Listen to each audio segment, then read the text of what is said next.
सुप्रभात बच्चों। आज मैं आपके समक्ष उमेश कुमार पांडे हिंदी शिक्षक के रूप में हिंदी पढ़ाने हेतु उपस्थित हुआ हूं। आज मैं पुनः ये लर्निंग कार्यक्रम में आपका स्वागत करता हूं। इस कार्यक्रम के तहत मैं आपको सिंधु घाटी की सभ्यता, जो आपके द्वितीय पुस्तक भारत की खोज, जिसके लेखक पंडित जवाहरलाल नेहरू जी हैं, उस पुस्तक में सिंधु घाटी की सभ्यता पाठ पढ़ाने हेतु उपस्थित हुआ हूं। मुझे आशा है, उम्मीद है कि आप सभी ध्यानपूर्वक मेरी कही गई बातों पर ध्यान देंगे। आइए तो आज मैं पुनः विषय वस्तु की ओर चलता हूं और आज मैं आपको सिंधु घाटी की सभ्यता, सिंधु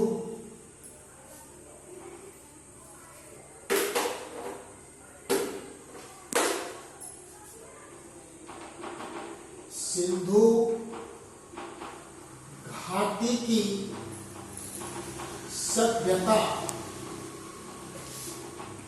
सिंधु घाटी की सभ्यता में हड़प्पा,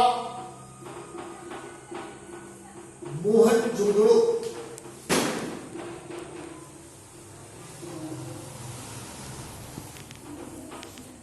जो एक स्थान है,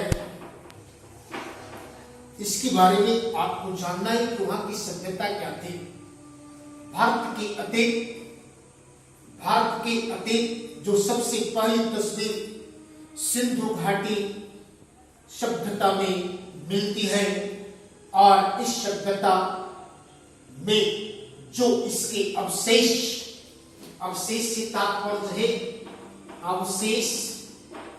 अवशेष भाग, बचा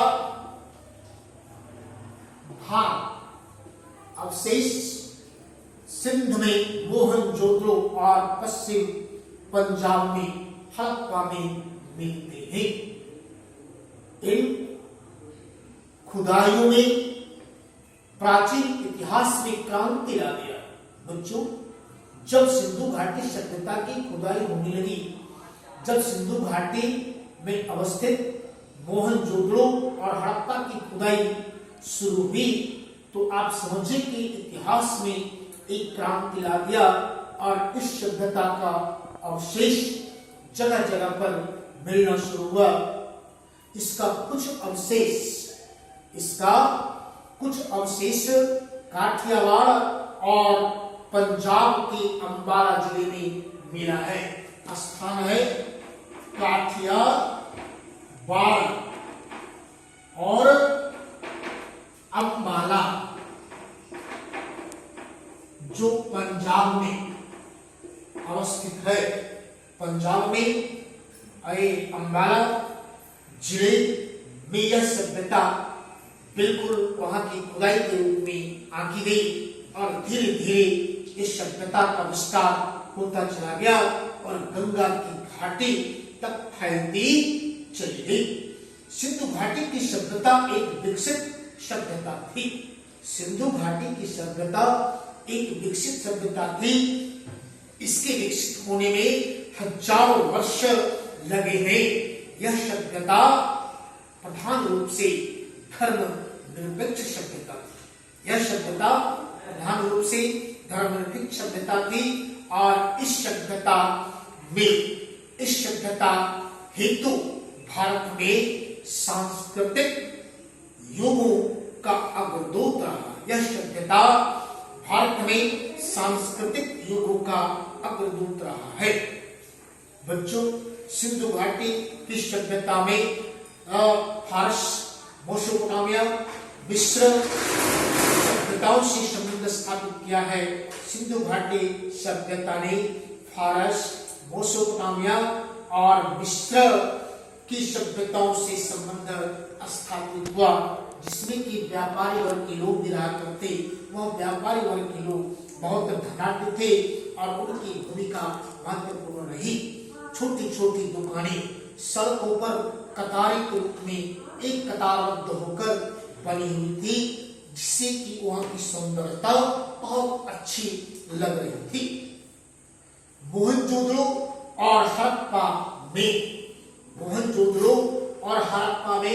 ये जो स्थान है मोहनजोदड़ो और हड़प्पा में, वहां का रहन सहन, परंपरा, वेशभूषा, पोशाक, रीति रिवाज,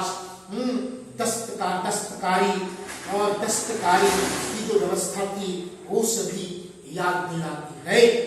वहां की सभ्यता में आधुनिक सभ्यता के उपयोगी चिन्हों एवं नालियों का भी निर्माण कार्य कुछ मिला है, जिससे यह लगता है कि यह की सभ्यता बहुत ही सुंदर थी और उसके अनुकूल जितने भी वहां के वस्तु थी, सामग्रियां थी, सब आकर्षक और मनोनुकूल थी। अब ये समझना है कि यहाँ भारत में आज लोगों का आना कैसे हुआ। तो बच्चों, मोहनजोदड़ो के समय कई हजार वर्ष पहले कुछ लोग भारत आए और आने के बाद व्यावहारिक दृष्टि से कृषि की बहुतायात थी, मतलब कृषि की बहुत सारी सुंदर व्यवस्थाएं थी, जिससे कि शहरी जीवन सम्मिलित था। कुछ लोग उत्तर पश्चिमी भाग से दिशा से भारत में एक बार आए थे, कई बार लोग आए थे, एक बार नहीं, कुछ उत्तरी पश्चिमी दिशा से कई बार आए थे, जो खेतिहर वर्ग के पक्षधर थे। अब आर्य लोग प्रवेश सिंधु घाटी में होता है। उसके बाद तो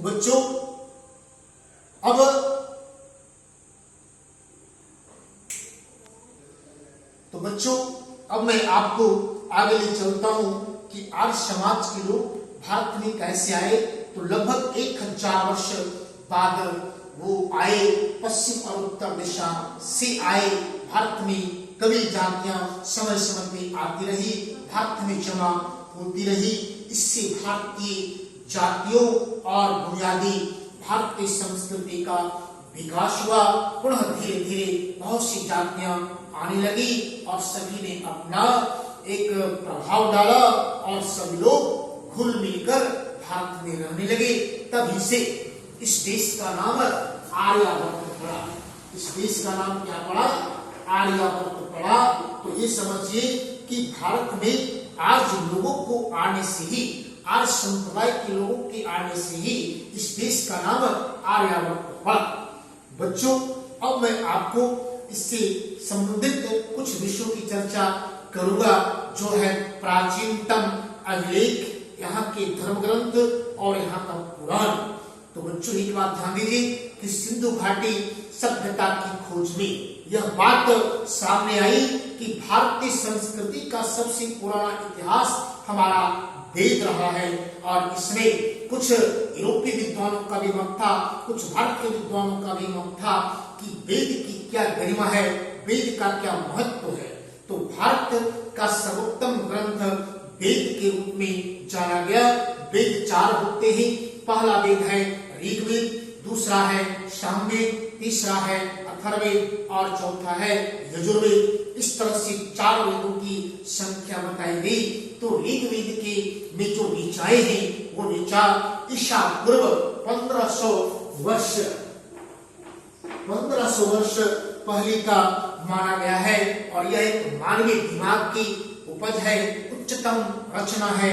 इस संबंध में हमारे मैक्स मुलर ने भी आज मानव के द्वारा यह पहला शब्द कहा है। भारत की धरती पर वेद सम्मत विचारों का, सम्मत नीतियों का, सम्मत मंत्रों का एक समूह है, जो महाकाव्यों के अंतर्गत वेद आया है। तो वेद क्या समझते? तो वेद हमारे ऋषि मुनियों की वाणी है, जिनकी वाणियों को हम पूरे सम्मिलित करके एक धर्म ग्रंथ का निर्माण किया गया। बच्चों, अब मैं चर्चा करूंगा वेद का। तो वेद क्या है, इस पे आपको समझना है कि वेद हिंदू वेदों का, हिंदू धर्मों का एक सुंदर धर्म ग्रंथ है। वेद को एक अर्थ, वेद का मतलब होता है वेद जो विद धातु से बना है। विद धातु, वेद विद धातु से बना है, जिसका अर्थ होता है जानना। अर्थात वेदों के माध्यम से, धर्म ग्रंथों के माध्यम से हमें जानकारी मिलती है, वो ज्ञान की प्राप्ति होती है। तो वेद हमारे जीवन में ज्ञान का एक सुंदर मार्ग है, सुंदर रास्ता है, सुंदर ग्रंथ है। तो हम कह सकते हैं कि जहां ज्ञान का संग्रह हो वही वेद होता है। इसमें मूर्ति पूजा, मंदिर पूजा को बिल्कुल वंचित बताई गई है। अन्य चीजों पे, अन्य दृश्यों पे, अन्य कार्यों पे इसमें कोई ध्यान देने की बात नहीं कही गई। अर्थात वेद जो होता है वो एक आत्मा को शांति प्रदान करने वाला होता है, जिसके माध्यम से हम वेदों की रचना करते हैं। इसके माध्यम से कला, संगीत, साहित्य आदि आदि की बात आती है। जो रंगमंच का धीरे धीरे विकास हुआ, तो आप देखेंगे। बच्चों, अब हम चर्चा करेंगे भारतीय संस्कृति की निरंतरता। भारतीय संस्कृति की निरंतरता से तात्पर्य वहां का विकास कैसे हुआ, वहां का विकास निरंतर कैसे हुआ। तो भारतीय सभ्यता और संस्कृति में तमाम परिवर्तन हुआ, जो परिवर्तन आज भी वहां बनी हुई है। इस सभ्यता का उद्देश्य सामाजिक व्यवस्था से जुड़ा है। समाज व्यवस्था को मजबूत बनाना था, उसमें शक्ति और संतुलन की प्रदान करना था। बाद में एक सामाजिक व्यवस्था के रूप में इस सभ्यता निरंतर आगे बढ़ती गई। सामाजिक व्यवस्था को सुंदर और सुदृढ़ बनाने हेतु यह सभ्यता निरंतर आगे आगे बढ़ती गई और समुद्र तक इसका विस्तार हुआ। तो इस संदर्भ में भारत का संबंध ईरानियों, चीनियों के साथ भी रहा है और संपर्क बराबर इन सभी देशों से बना रहा। 3-4 हजार वर्षों तक यह सांस्कृतिक विकास का सिलसिला बिल्कुल चलता रहा और निरंतर इसका विकास होता रहा। यह सिलसिला ही बहुत ही अद्भुत और आश्चर्यजनक प्रतीत होता आया है। बच्चों, शेष बातें आपको अगले अंक में बताई जाएगी। धन्यवाद।